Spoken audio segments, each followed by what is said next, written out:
Peace, blessings, and enough love to everyone. Thank you all very much for joining on Passive Globally Changing Lives. And we are talking 1.4 million plus lives so far, and billions in the future. Thank you very much for joining this webinar on June 30, 2022. And so at this time, I just want to welcome all our lovely founders. And please remember, all of us are founders. There's no founders 1, founders 2, founders 3. No, there's no founders big or founders small. No, there's no chief founder or intermediate founder or low founder. No, we are all founders. And so I welcome you all to our founders meeting webinar, where all of us as founders have a voice. And so as we start our founders only meeting, then we are going to start with In It to Win It by our own favorite international singing artist. And of course, that is Lerato. And so without any further ado, it is In It to Win It.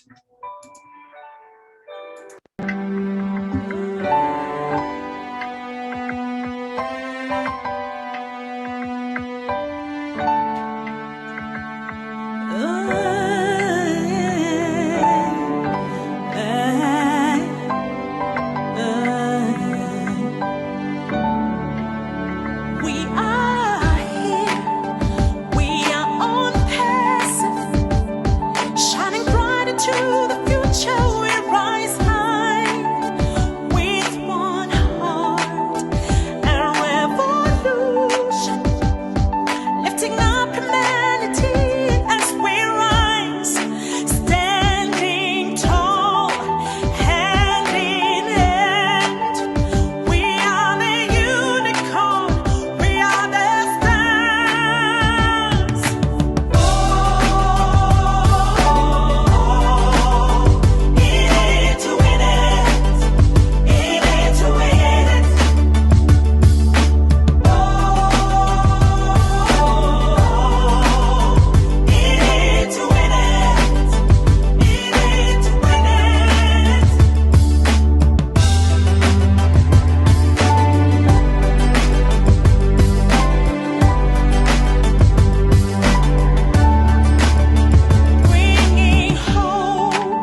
Good morning, good afternoon.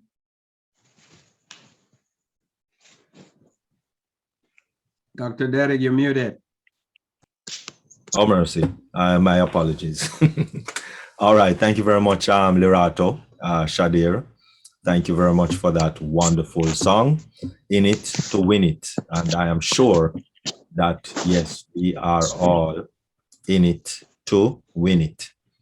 And so, without any further ado, we're going to be calling on our inspirational speaker. And of course, this evening, it is literally, as we have been doing over the past few weeks, it has been literally about the mindset. Because let's face it, if you have $1 million right now drop in your lap, what are you going to do with it? Right? Are you just going to spend it haphazardly? Because that's what most people do. If you have been to Dr. John seminars thus far, you know, people win lotto. 91% of people that win lotto don't have anything to show again. All right. They are worse off than they are before they won the lotto.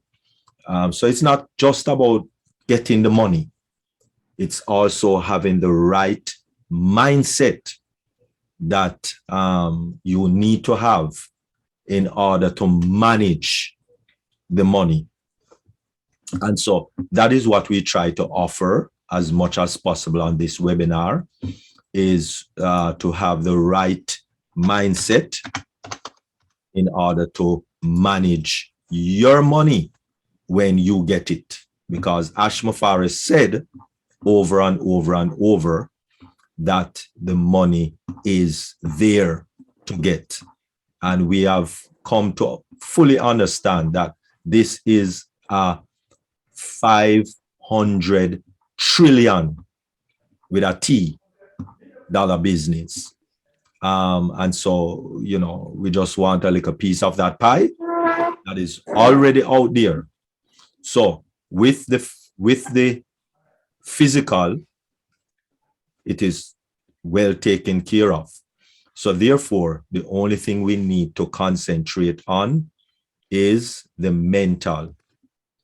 And so at this time, our own Jacqueline Warner, who has been a wonderful inspirational speaker, a lifestyle coach, have her lifestyle coach, have her own live show host, right? And also she is an entrepreneur. And so today it gives me great pleasure to welcome our inspirational speaker, Jacqueline L. Warner. Thank you. Good evening to all. Thank you so much, Dr. Derek, for that awesome introduction. And welcome to all the founders, the leaders. Thank you so much. Appreciate. I hope every one day was awesome. And like Dr. Derek stated, my name is Jacqueline Warner. I am an entrepreneur also. I am mother, I'm a grandmother of 8. So, and I'm a founder, of this amazing company, On Passive. And tonight we're going to talk about mindset. And the reason we need to talk about mindset, because our minds need to be in the right place. Even though we use our mindset in very different aspects, in many different aspects of our life, you know, when we decided to be parents, when we decided to go to school, when we decided to get a job, we had to put our mind in that mindset. So we will be successful in what we do or whatever we pursue. So it's the same thing as being a business owner. We need to have our minds in the right mindset. You know, when I hear this question sometimes, what can we do now, today, and a year from now to improve our mindset? And we can do many things. We can read books like The Millionaire Next Door, or Grow and Think and Grow Rich by Napoleon Hill. So we can read many books. We can associate ourselves around people that are going places or going in the same direction. People that will inspire you, people that will not let you, allow us anyway, to hide ourselves from the world. You know, you don't want people that are going to drag you down. If you're allowed to be dragged down, then you're not going to be in the right frame of mind. And you're going to be wishy-washy. You're going to be scared. You're going to be doubtful. You're not going to be sure, because you're going to allow yourself to be transformed into others' doubts and their fears. And, you know, they don't know anything. And you will know they don't know anything by just what you already know. And if they're not speaking on that same level, then of course, you know, they're not the person to tell you not to, or you shouldn't try this. So surround yourself around people that are going somewhere. You know, you can look for mentors. There's many of them online. Les Brown, Lisa Nichols, all these positive people who have started right where we started, from the bottom. And if they started from the bottom and got to the top, we can start from the bottom and get to the top too. But we must surround ourselves around people that are going somewhere. You can't be around people that's going to push you down and tell you can't do it. Then you're going to lose your way and your dreams also. You have to invest your time. So you can do that by learning some marketing tools, learning how to attract customers, learning how to market, learning how to empower oneself. You know, you also got to learn some empowering skills, you know, and build your confidence, build your self-esteem. All those things is changing your mindset. Reading books, like I talked about those 2 books. I read Think and Grow Rich. It was an amazing book, and it talked about all those, Thomas Edison, how he had so many failures, but he didn't give up. And yes, times might get a little rough and so forth, and we can't foretell the future. But when those things come our way, because we surround ourselves around people that's going somewhere, we could call on them. And they can encourage us and inspire us and let us know, hey, it's going to be okay. Of course, there's going to be obstacles, but you got to know how to face those obstacles. It's just like when you're raising kids, you don't know what they're going to do or what they're going to say and how they're going to turn out. But you hang in there with them and you teach them and you train them. Well, the same thing you have to do for yourself. We got to train ourselves. We got to train our mind. I remember this famous guy saying, just like we wash our hands, we got to wash our brain. We got to clean it out. You got to take out all the junk, and then you got to fill it up with all the positive stuff, you know? And there's so much positive stuff all over the media platforms, YouTube, wherever, whatever you want to learn. And now you have on Passive that have so much for us to learn already before we even get started. So we need to take advantage of all those articles. And, you know, some people say, oh, it's a lot of reading. It's the reading that is going to promote yourself, that is going to empower us to talk positive about these amazing products that we're going to share with others if we choose to. If you don't have to, but if you choose to, you have to equip yourself.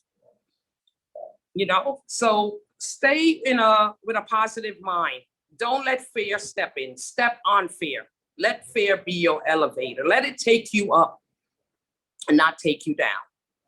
Don't doubt yourself. Don't start saying, you know, I don't think I can do this. It's a little hard. Everything is not easy. Nothing is easy, actually. You know, raising your family is not easy. Getting up and going to work at 9 to 5 is not easy. Sometimes we don't even want to go there. And now we get an opportunity to actually have a real business. When I mean a real business, making real money We can't have, like Dr. Derek said, you can't get the money and just blow it. Remember, like Dr. John said, we want to build wealth. We want to build generational wealth for our families. We want to help our communities. You hear people saying, oh, we give back to the community. You want to do that too. Because when you're making that kind of money, you want to let it go out in many different areas. You want to invest, you want to help this one. First of all, like Mr. Ash said, you got to help yourself first. And there where Dr. John came in and he gave us a lot about financial advice and tips, that we could start investigating in. He opened our minds. Okay, so that's also a form of changing your mindset. And some of us mindset is going to change without us even realizing it, because, hey, we know we got to do this now. We got to look into how we're going to business name, check out our domain, learn about the products. This is amazing. You don't have to go anywhere or to look for the information. We're surrounded by an awesome family, people from all over the world, which is so amazing. You're not having people who's talking negative on the platforms. It's all positive. We all are learning together. So let's learn together, let's grow together, and let's change our mindset together. Okay? So I thank you this evening for allowing me to speak on this amazing platform, our platform rather. And I thank you, Dr. Derek, also. And I thank all of you founders who loaned me your listening ear. Do have a beautiful evening, and thanks again. Wonderful, wonderful, wonderful.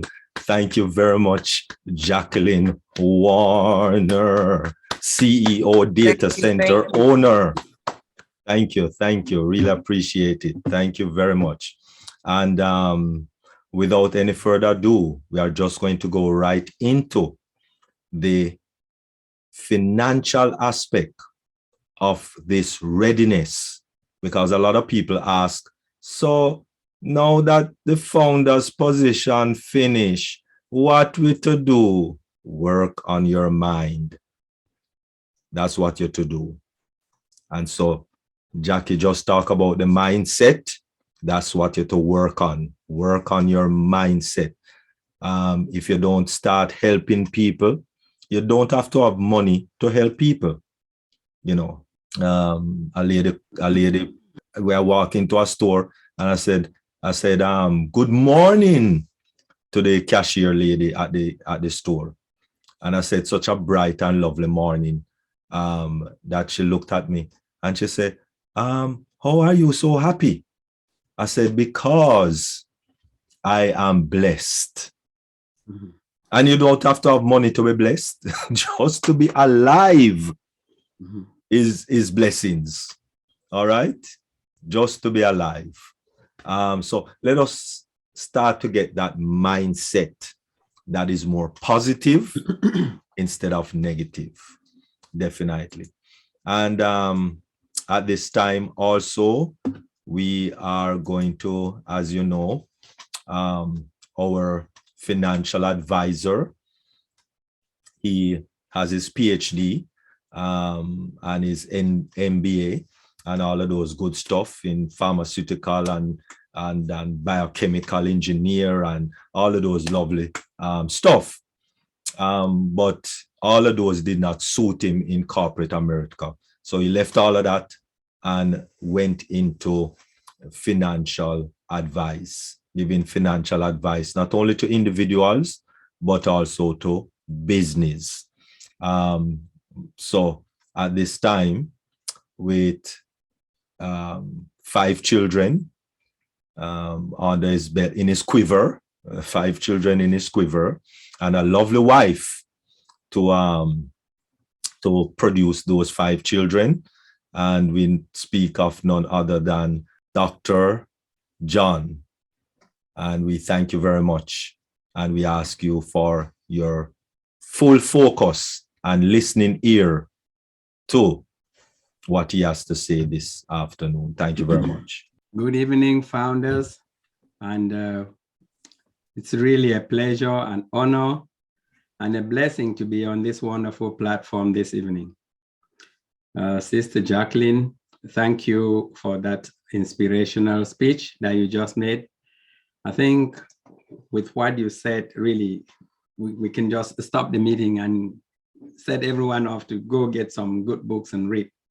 But what I thought is that we'll continue the discussions that we've been having on really what I call financial readiness. I don't know whether this is part 1, part 2, part 3, whatever part number it is. Let's just take it as it is. And really, there will be some of the ideas here that some of you have seen over and over. Some of them, you will see the slides, maybe the thought process is a bit different, and I'm going to share it. And some of them will be repeated almost verbatim. My hope is that when you hear some of these things over and over, and then they will start to really make sense to some of us.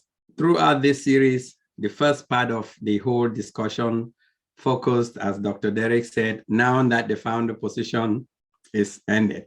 Many people just say, okay, when are we going to launch? When are we going to launch? And it's like, launch what? Where have you been? You know, the train already left. So if you've launched it already and it's on its way, why are we asking ourselves when we're going to launch? The question that I normally ask people is, if we launch today, are you ready? If we launch today, do you know what to do? We spend time even educating some of our folks about how to be able to log into their virtual offices. We spend a lot of time helping some of our folks to just know that if you have a Gmail account and a Yahoo account, you don't sign in with the Yahoo account and go to Gmail to look for the one-time passcode. Those things we need to help each other, and we need to do them over and over and over. So my apologies to anybody who feels that some of the stuff that we'll be talking about, they know it, they've heard about it. Just spare a thought for those people who really need to hear it more than once in order for it to sink. So I had spent time, maybe 2 or 3 sessions, and talked about this preparation, making sure that the profiles are updated. We heard from our CEO that at some point they may actually insert a space for a second owner. That way, if you have somebody that you want to be a contingent owner of your account, you can actually put their names there, because again, why is this important? There are lots of us, and I've talked to a lot of people who, one lady I spoke to actually got into OnPassive in 2019. And the only question is, oh, they've been talking about launching ever since. When are they going to launch? And then I said, do you really know what you signed up for? And many of them know that they bought stock in some company that's about to be launched. So the mindset that they have is that, well, when this company launches, you know, it's just going to be like a Microsoft or an IBM. Somebody somewhere is going to do their magic, and then they'll have a dividend. And all they need is maybe a dividend check coming to their home or somehow. And a lot of people are surprised when I tell them that, no, this is actually a business. Consider it as a franchise that you need to run. So we need to get the right information into the system, because if they cannot authenticate that it is you, I don't think you want to lose this billion-dollar business. So we also talked about what will happen once they launch, activating our accounts. I think we all understand from our CEO that once we launch, we would be expected to activate our accounts. The figure has not been defined. We know it's going to be something less than $300 per account. And please, it's not $300 if you have 50 accounts. It's $300 per account. And if you are going to actually get your account activated, and then some of us need to start really looking for that $300 US and setting it aside. Mr. Mafari has told us over and over that there's some instances where if somebody is not able to activate the account, they will leave it in a form that you can go in there, access some of the freebies, or maybe send out emails to people. And if you can market it and get like 3 subscriptions on by yourself, and then you can self-activate the account.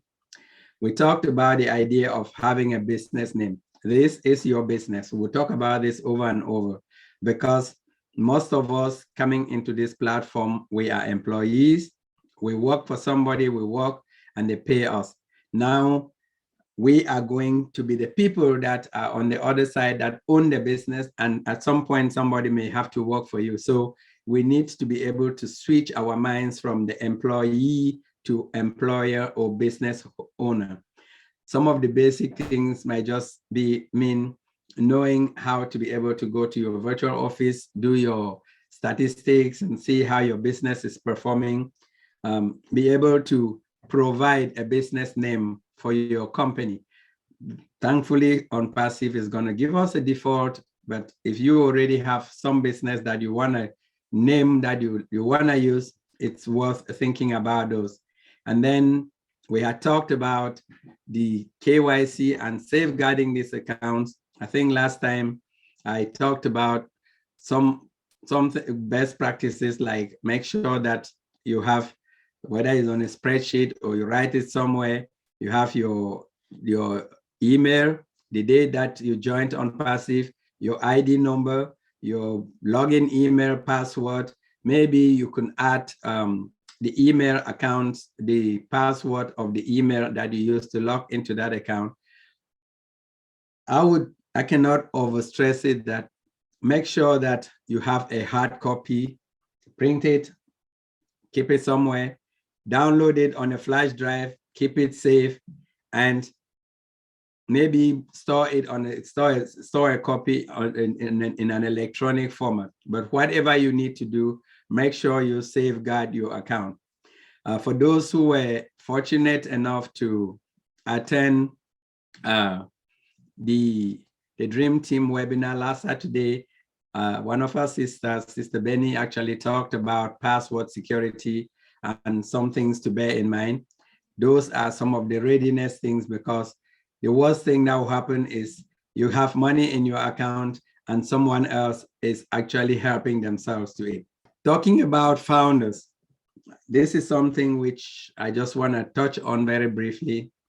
Each and every one of us here is blessed to be a founder in OnPassive. But as a founder, we need to really understand who we are and what are some of our key roles as founders.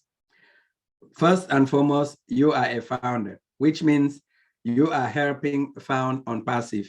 That's when we do all the beta testing, when we submit wrinkles to the tech team for them to correct some things, when we go play around with some of the products, we are helping to iron out any kinks and make sure that we go to the market in a perfect state with the products that we are going to actually launch. At the same time, we are going to be resellers.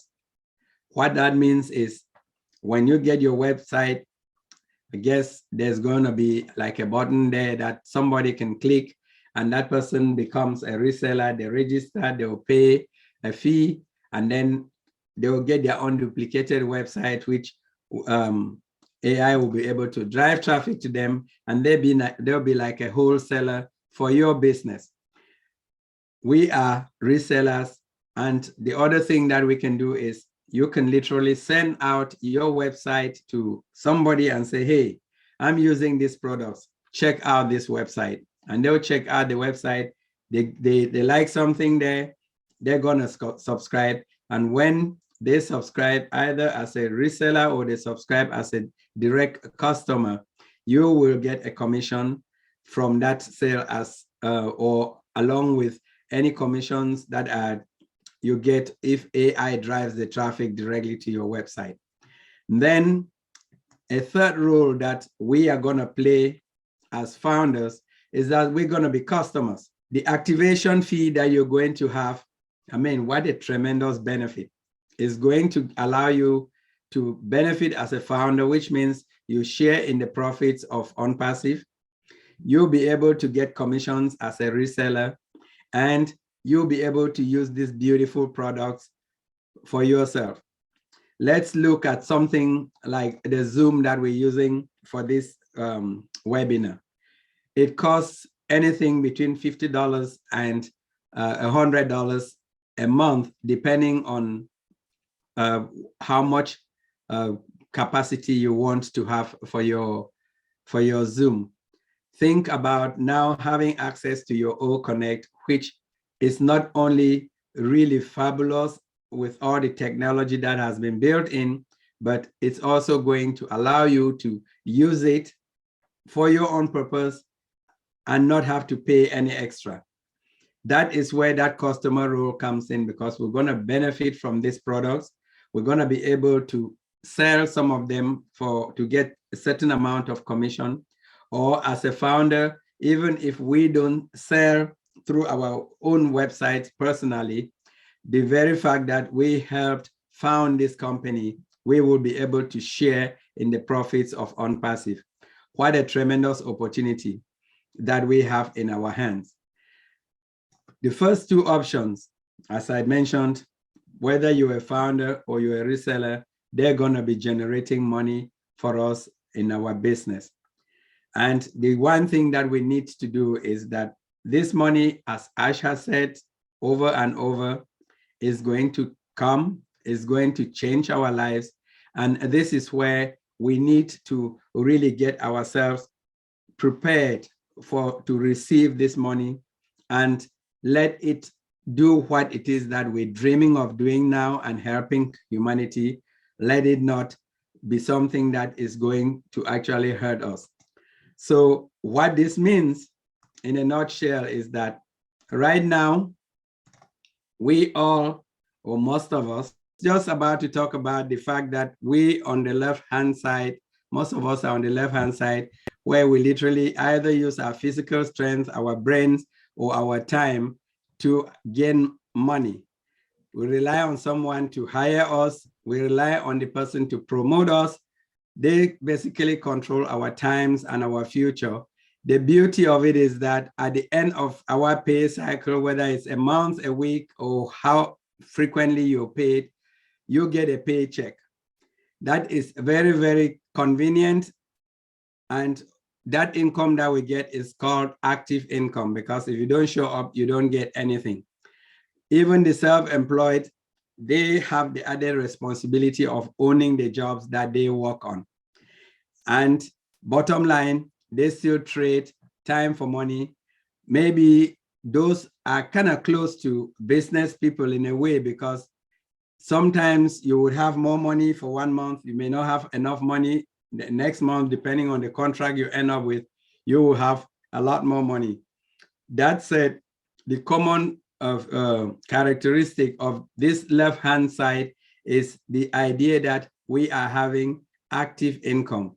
Then we come to OnPassive. Now, you do not know whether at the end of the first day you're going to make $1,000, $100, $50 or so. But the beauty of the system is that you are actually leveraging a system to generate income for you. We can actually generate that income in a passive manner. And we know that once your account is activated, we will end up in a situation where AI would be driving traffic to our website, and it's got that potential, and we have been assured it's not just a potential, but a given that we will have financial freedom. The financial freedom obviously comes with some responsibilities, and that's where our mindsets need to be prepared for that. And the last quadrant is that where we all also want to be, which is make sure that whatever money we have, we make it to be generating wealth for us. We want that money to be working and generating more money for us while we sleep or you're on vacation or whatever. Even when we're gone, we want to make sure that if you had set up a charity or you have children, great-grandchildren, just think about the Rockefellers, think about the Mellons, think about all these wealthy people that have created generational wealth. This is what we want to take advantage of this opportunity and do. Again, we talked about this idea of, yes, when we get the money, it needs to be able to cover some basic needs. We talked on this slide so many times. I like it. I'm going to share it again. And I just say, for those of us who I call the poor mainly because of our mindset, and it could also be poor that we're not making a lot of money, we typically rely on our jobs. So we traditionally on that left quadrant. And then when that job gives us an income, we take that income, we spend it to pay our bills. Most of the time, the money is not enough. So it's gone before the next pay cycle is up. And then what we do is anything that we need to buy, any excess that is left, we sort of just buy some stuff that really we're trying to maintain some type of living, which could sometimes be artificial. But the bottom line is the money is gone and we need to go back to work.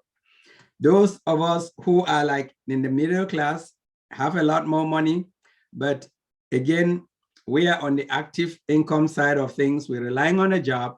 The job gives us an income, which we use for our expenses. There is some money left, and that money typically we use it to just buy some toys. And these are assets, in most cases, not assets, but liabilities that are of depreciating value. And at the end of the day, that money runs out. We go back to our jobs, and then we keep repeating the same cycle over and over and over. And that's what we call the rat race. We have all been running the rat race, but this tremendous opportunity now has given us the chance to be able to break through or break out if we do what is right. And what I mean here is, let's start. Our sister Jacqueline talked about reading books, expanding our minds, changing our mindsets. But one thing that you need to realize is that most of the real wealthy people, either because they own businesses, which are tremendous assets for them, or because they have money that is generating money for them, they don't really rely on the job, but they rely on those assets to generate the income that they need. So we have, by virtue of just this $97, been given a tremendous asset. And I was listening today, Ash just saying, all that we need to do is get engaged, come closer to understand what unpassive really is. It is not just a matter of, I have a code, I am a founder, but the more you get to actually understand and use it, then it will become a tremendous asset for us. By understanding and using it, what happens is that the asset itself, now it will generate for us an income. That income, some of us will use it, to pay for our expenses. We have to be careful. And then, yes, we're gonna have some liabilities. We need some of those toys that we need to play around with.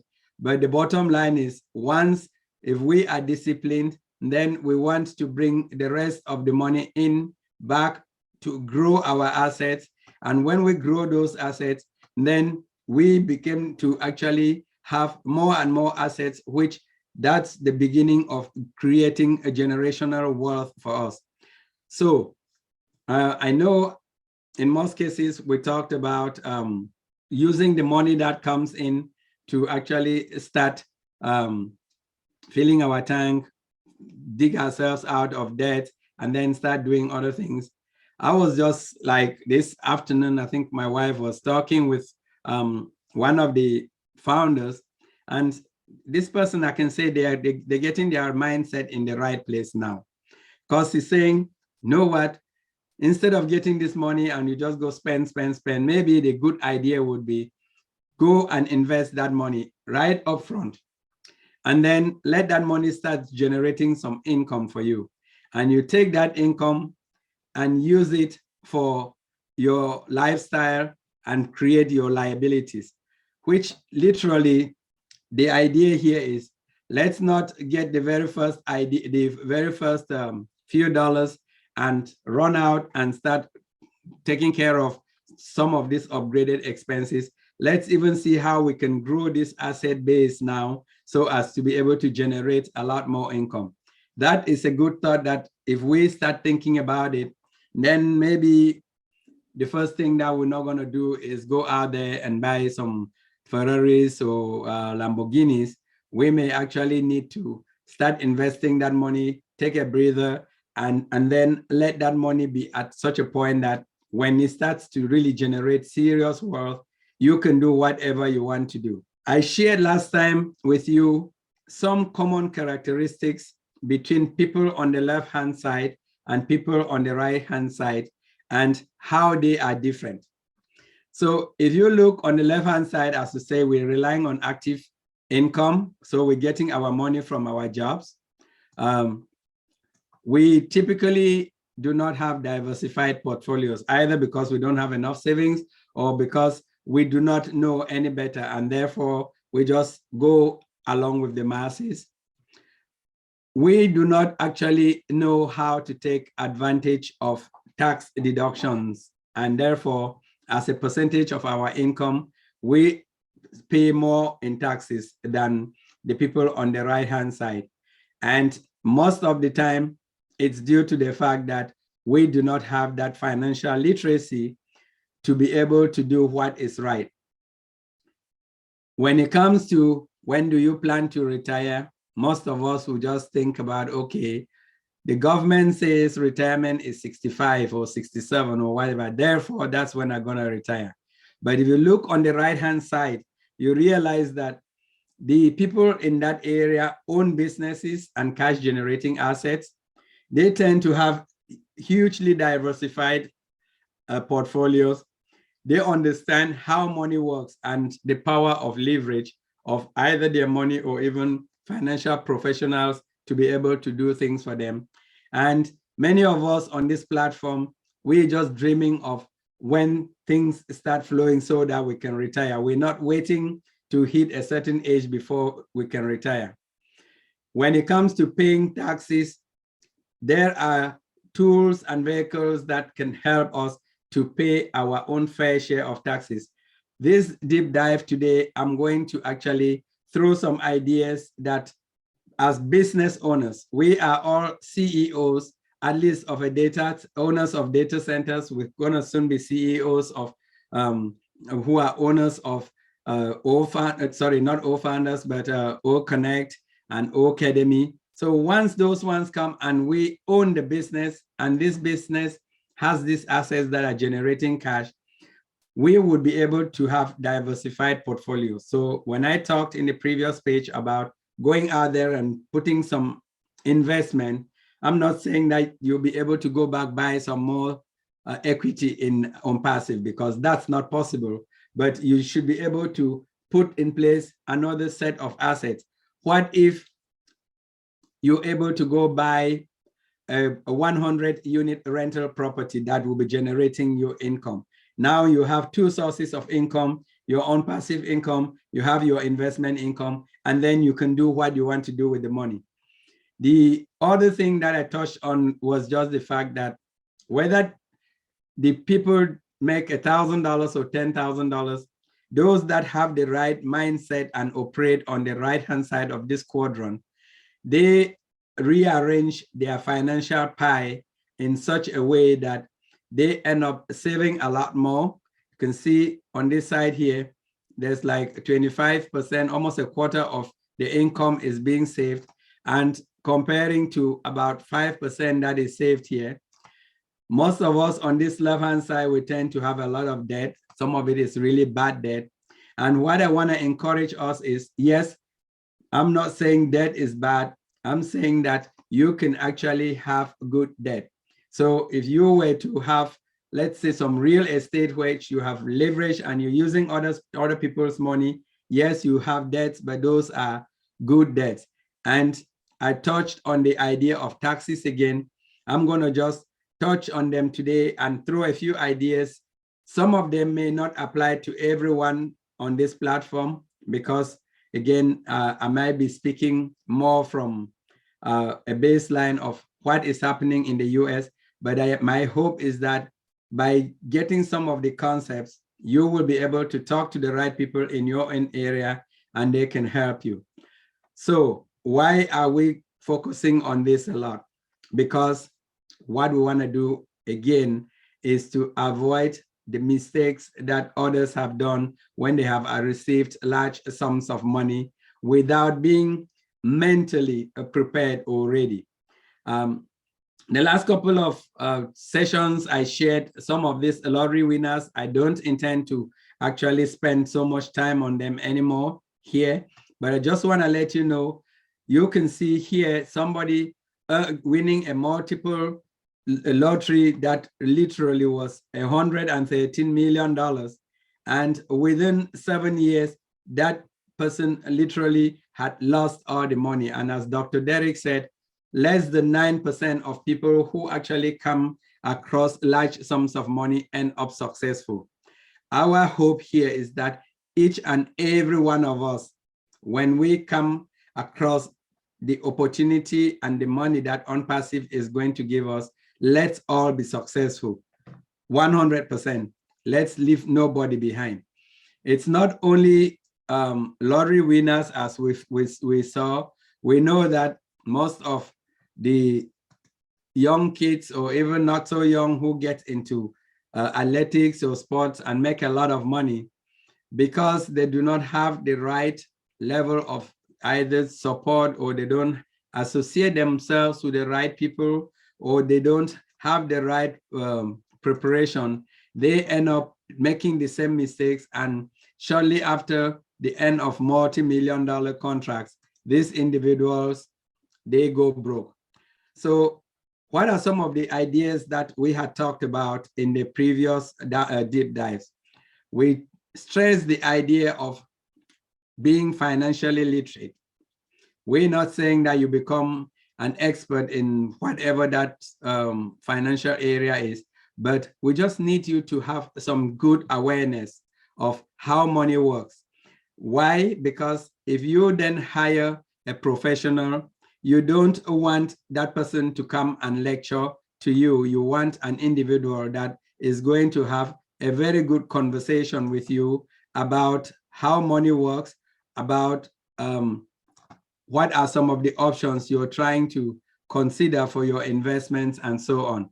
And then we want to also make sure that we have that financial discipline, the discipline to be able to plan, the discipline to be able to budget, the discipline to be able to manage our debts and get out of the financial holes that we are in. We talked about some of those tools earlier. This is what makes a difference between the wealthy and the not so wealthy. It is just the lack of discipline, because as we showed previously, it comes down to not just how much you make, but how you're able to manage that which you make and what you're able to keep. That makes the difference. And then we want to make sure that we all are moving towards financial freedom. And on the point of financial freedom, as you learn about how money works, it's also good to know that there are some tools and financial vehicles out there that the wealthy use to build wealth and minimize their taxes. Again, please, please, please don't ever go out there trying to evade taxes, because that's the fastest way that you're going to end up losing the opportunity to enjoy what OnPassive has to give us. You need to be able to look at how to, if legally, pay your own fair share of taxes. And as we talked about it, we want not only to do whatever we're doing for this generation or for ourselves, but we need to be able to build wealth that can be sustained and transferred to the future generations. Where would you do that? We talked about our financial institutions. Our financial institutions are not there for you. They are businesses out to make money. They want our money. They want it on a regular basis. They want to hold on to it for as long as possible.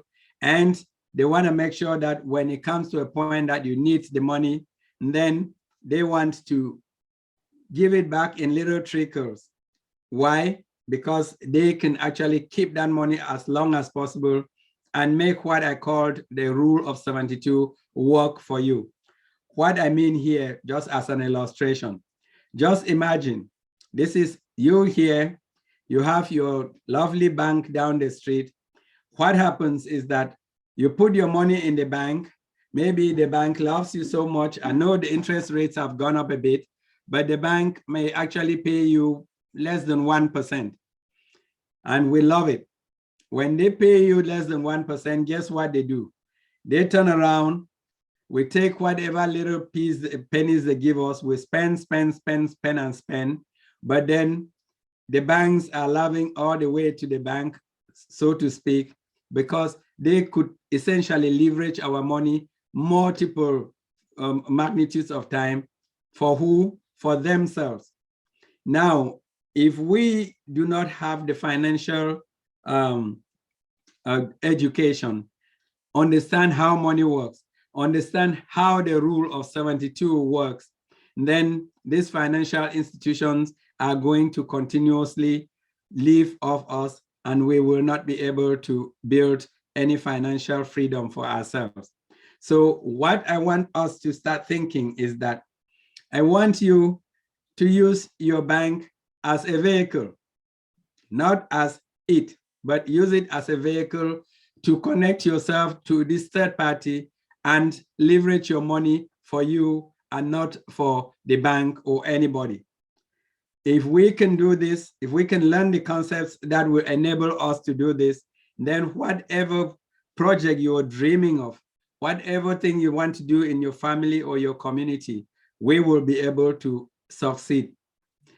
I shared some of these concepts, and I really want to, I'm really so proud that some of us have been listening to it, what I've been saying. They've been taking it to heart, and some have really been reading and trying to move way ahead of the rest of us as far as this financial readiness is concerned. I had one of our sisters who had asked a question during one of the deep dives. That's Miss Kyrie Young. I think she's on. And we met offline afterwards and just discussed some basic ideas. And I was so impressed about the level of her level of, curiosity and how much she's reading about different financial tools and different financial vehicles. I think what's going to happen, I hope I'm not putting you on the spot, when we have the next opportunity to have this discussion, I'm going to pull Kyrie because I think she has some real tremendous insights that we can benefit from. She did actually send me an article earlier this week, which is titled 10 Ways Billionaires Avoid Paying Taxes on an Epic Scale. I've been reading through the articles that are in that write-up, and some of them, while I already am aware of the concepts, some of them are really mind-blowing when you look at the statistics. For example, would you actually, if you saw these 3 names or 4 names here, these guys make their wealth grew by billions with a B of dollars in a year. They generated the second column, this column here. Let me get it up and we can talk. This column here is talking about, oops, try again. This column here is talking about what these guys reported as their income and what they paid as taxes on this income. As a percentage of that income or wealth, these are the percentages that these individuals paid for taxes. And obviously, if you see somebody that paid taxes of $292 million in a year, you say, oh, absolutely, they paid a lot of taxes. But if you're paying that off an income of billions of dollars, then just prorate it to our incomes that we are making and see how much the average us pays in taxes. These people are not doing anything illegal. They just understand how money works. They understand what I call here asset location, not asset allocation. I'm talking of asset location. What do I mean by that? If you can put, what it boils down to is that where you end up putting your assets could make a big difference between being severely taxed or not being taxed. And if these people have learned how to be able to position their assets in a location where they can put those assets to work, they generate income for them that is not going to be taxable based on the existing tax codes, they are way ahead of the game. That is where we need to start expanding our minds into. Those are the areas that I want us to be considering.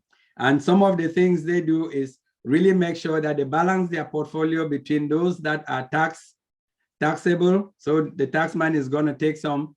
Those that are tax deferred, they want to just defer those taxes and pay them at some future time that they would be able to get the best deal. And they put a lot of money into what I call the tax advantage vehicles. Why I'm sharing all of this is because I want us to know that even though I don't care what country you are in, that the tax code specifies certain things, when we start peeling the onion, you realize that it actually has a lot of advantages in being a business owner that we are. And I want us to be able to dig in and find out what those are. I used to make a joke to some of my brothers, and I said that most of us, when they want to make sure that we don't get information, they put it in a book. Here in the United States, there is a section of the Inland Revenue Code, which is around section 400. So that 400 section has a 401 section, 401k. It has a 403 section in there. It has a 457 section in there. Guess what? A majority of the people put their retirement monies in this area because that's the first sections of the Inland Revenue that really deals with all these retirement plan taxations and all that stuff. At the same time, inside the same tax code, there is a section of that, our Internal Revenue Code in the United States called section 7702. Okay, let's assume that each section is a page of a book. You know, the laws are written and they can be thick. Most of us, if we ever make it to section 457, we've killed it. But guess where all the juices are? They're buried in the 7702 area of the Inland Revenue Code. So what I'm saying here is, don't stop reading. Don't stop being curious. Don't stop asking questions.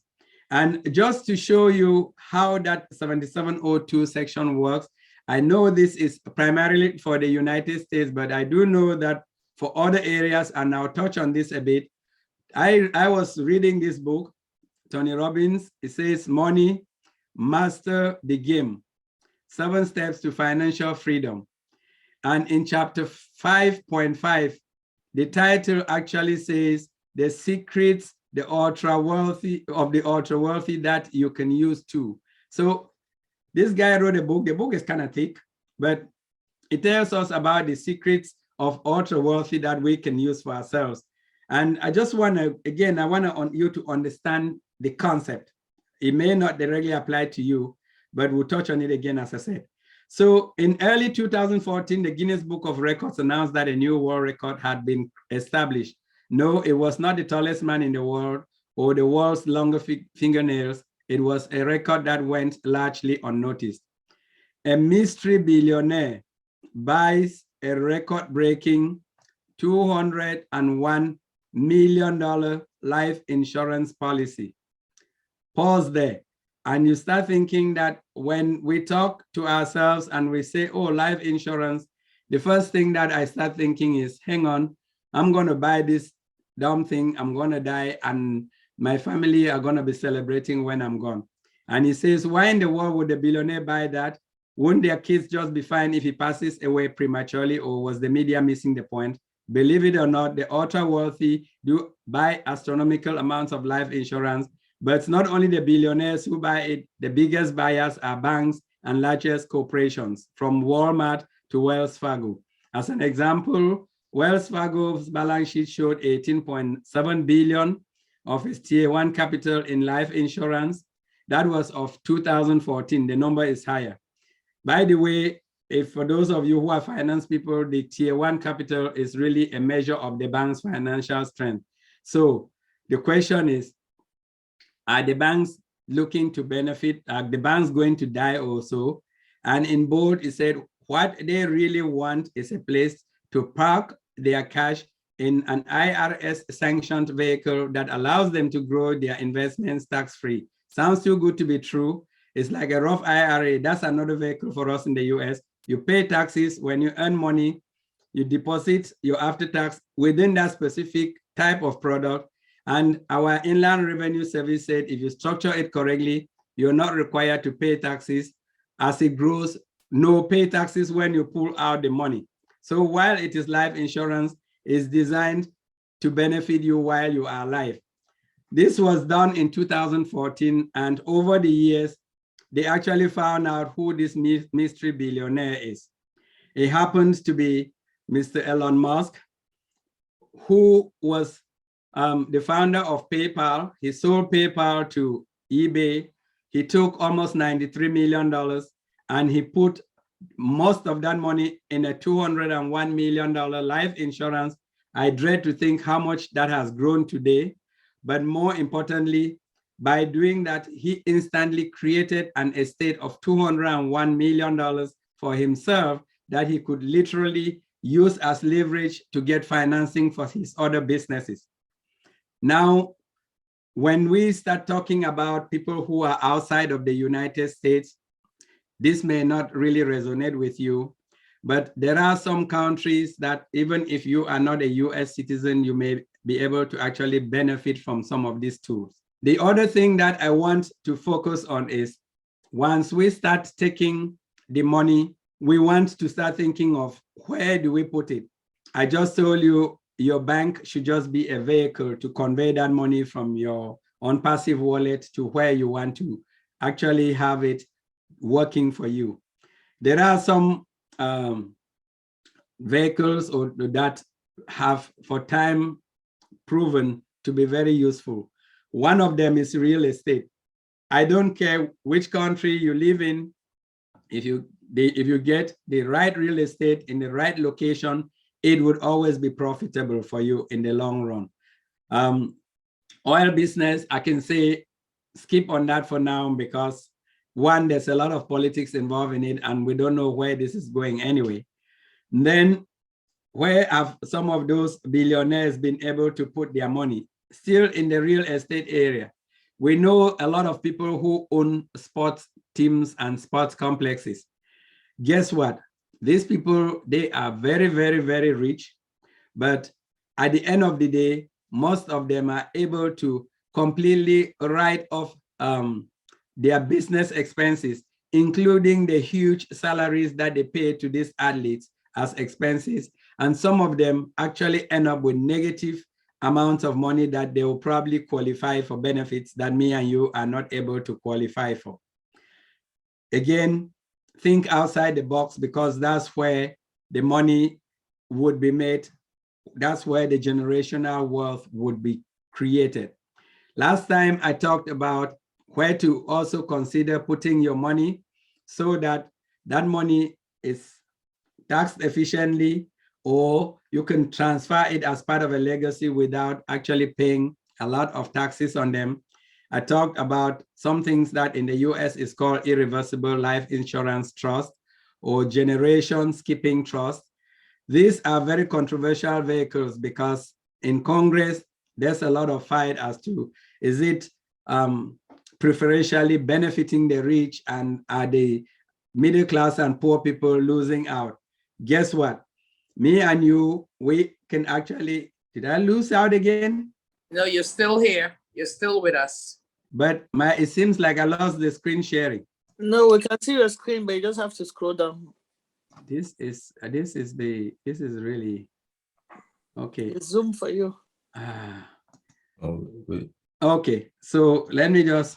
So what I was saying is that this trust and some of the vehicles that are available outside of the US, in the US, you all just need to get in touch with the right professional that can help you. But the generational skipping trust, those are kind of interesting in the sense that instead of creating this wealth and maybe gifting it to your child who could also be an unperseverant, and they have a lot of taxes, you skip and actually give it to the next generation, and the tax implications would be different. Then the one that I really want us to focus on here is this idea of, my screen is frozen again. Oh my God. Try again. Okay, this idea of a business expenses. You would be glad to know that you are in a very good place as a founder of OnPassive. At the end of every year, OnPassive is going to issue each and every one of us founders a 1099. The 1099 basically tells your tax authority that OnPassive, paid Dr. Derek $1 million of income. Right now, just remember, once we subscribe, do our first month out of pocket, you're gonna get an invoice, just like you got an invoice for your $102. In addition to that, on a monthly basis, we're gonna be paying that subscription, although it'll be coming off our profits. So at the end of the year, you're gonna get an invoice that said, these were your subscriptions that you made for OnPassive. Make sure you have proper record keeping, because you can use some of those to offset your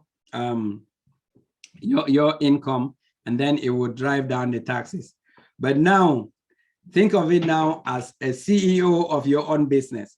You're gonna need to have an office, and I would say get a good office. The office, the furniture in the office, the rent that you pay for that office, they're all business expenses. If I would even advise, maybe you don't even need to have that office in your home.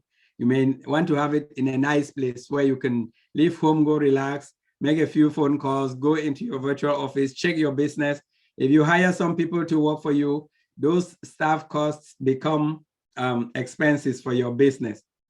Sometimes, as long as, even if the kids that are helping photocopy, as long as you properly have a schedule for them that they're working and you pay them an amount that is reasonable, you don't want to pay a photocopier hundreds of thousands of dollars, that becomes a business expense. I remember sometimes Ash did tell us that we should buy for ourselves some nice computers so that we can see the OnPassive website and its products in really crisp color.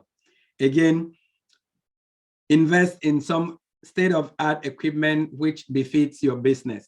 If you have to get a cell phone for your business, that is a business expense.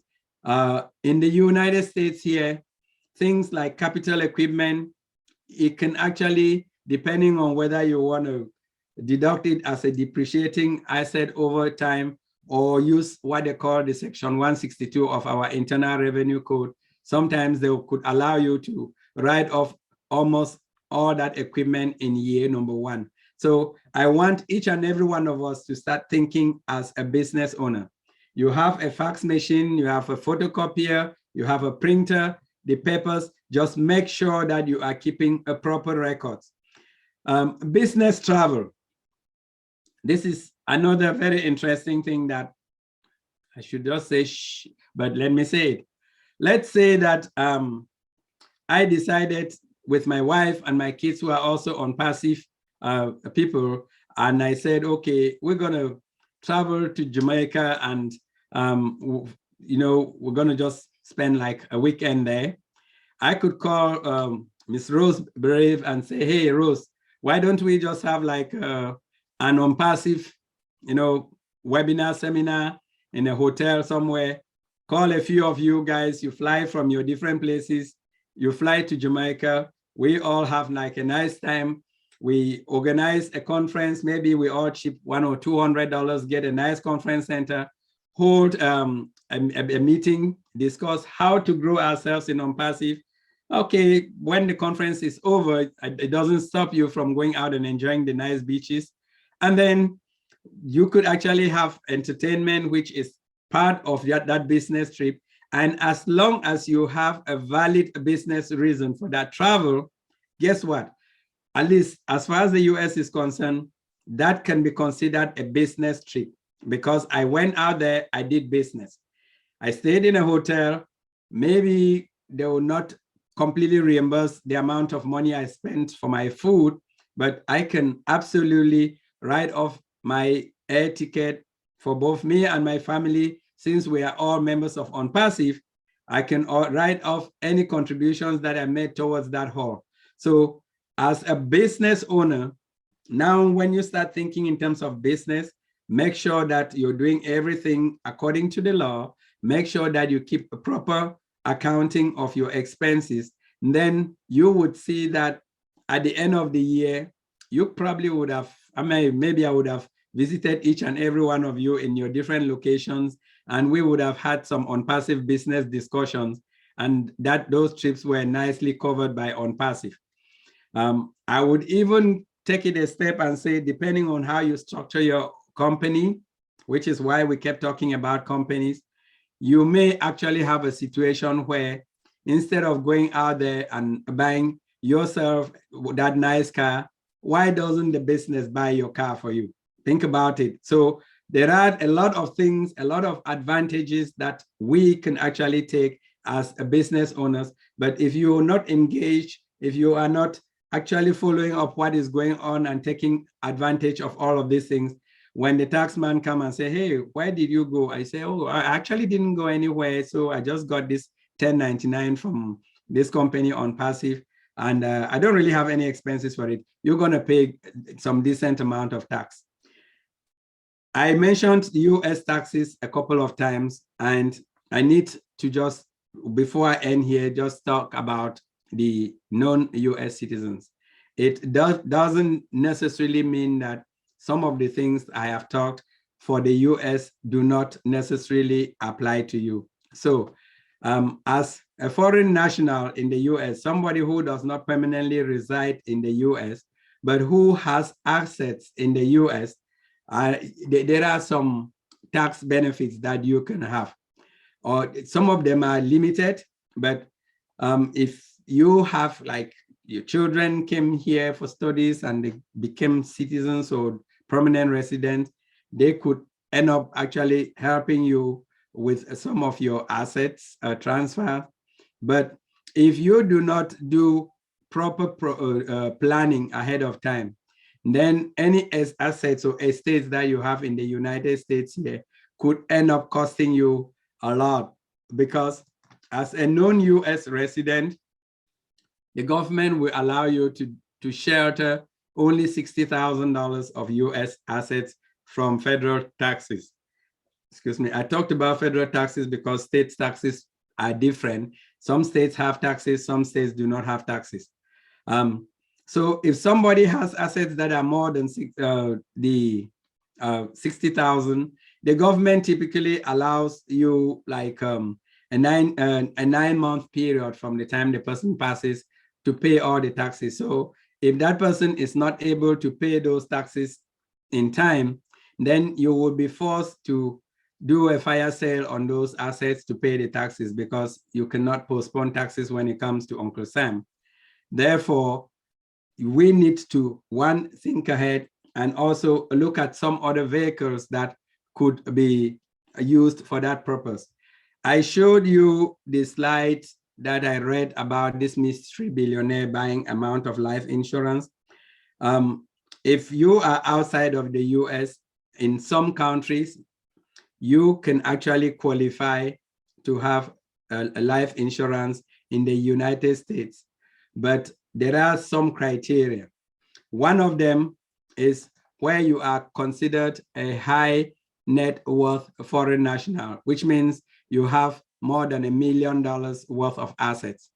And when it comes to that, if you have those assets, then you may be able to apply for some of these products in the United States without necessarily being a United States citizen, provided your country of residence falls in the what they call the codes A to C countries. At a very high level, I'll say many of the countries in the Caribbean islands, they fall in either B or C. A lot of the African countries are D or E. So right now, I would say no for that. But if you end up being the millionaire that has about $1 million of investable assets, you can always find you're ready to invest in some areas in the US where it will create employment. They are actually getting some green cards or so that they can offer to people for that purpose. Unfortunately, or fortunately, not everybody qualifies even if they meet the criteria of those countries. So we have excluded occupations. Thank God our politicians and government employees typically are excluded because all our money would go away to these people in these products, not that they don't do it. Judges, public or private, police, military, trade unionists, journalists, missionaries, private pilots. So basically, if you are somebody who is doing a business, you're a technical or a professional or an executive in some business, and you actually fall into the category of countries that can be that can benefit, then you could actually use some of these vehicles to build wealth even in the US. Even if you are not a US citizen. Again, the bottom line is talk to the right person, make sure that they do the due diligence from a legal and a business point, and you are actually doing what is right.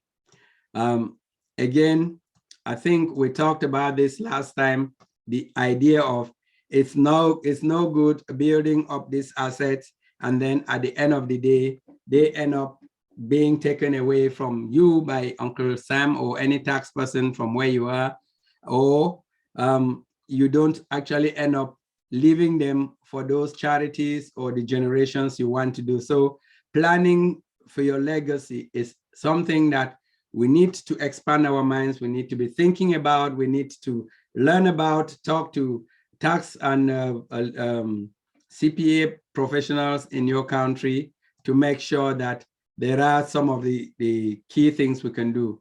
For those who are in the United States, they have what they call the gift exemption, which basically says over your lifetime, you can gift away up to $11.7 million to any person you choose without it actually affecting your overall estate.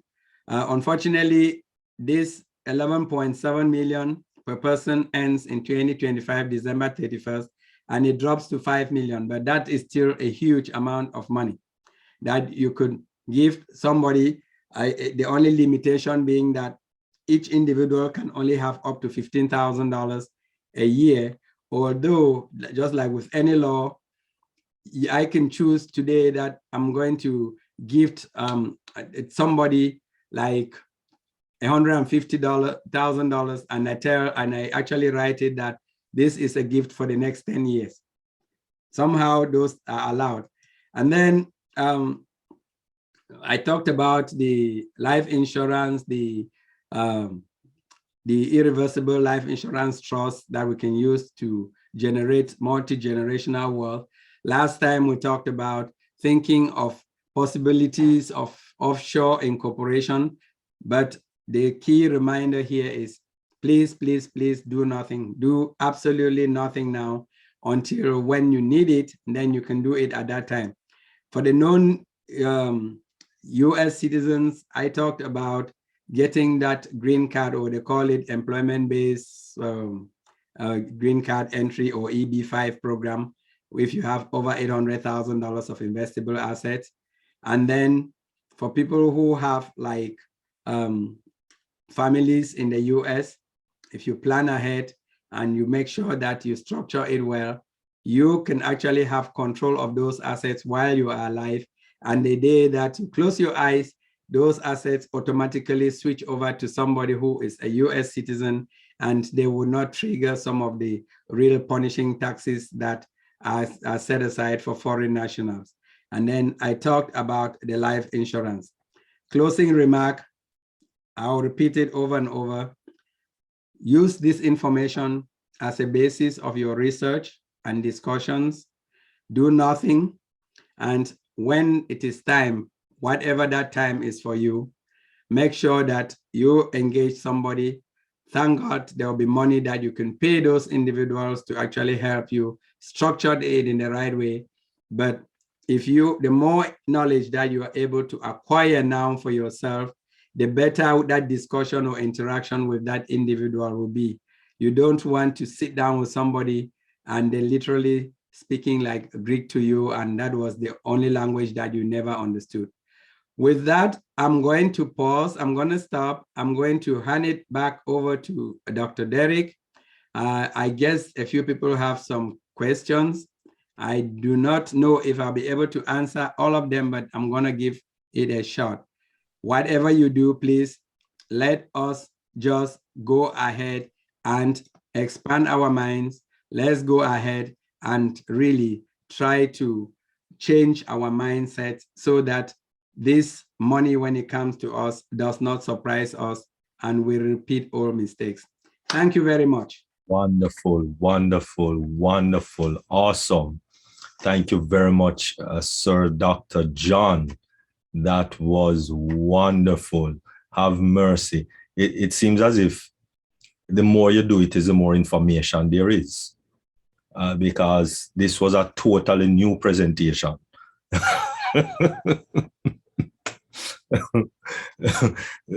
So I hope you have some more reserve for next week, because mercy, what a presentation. Mercy. All right.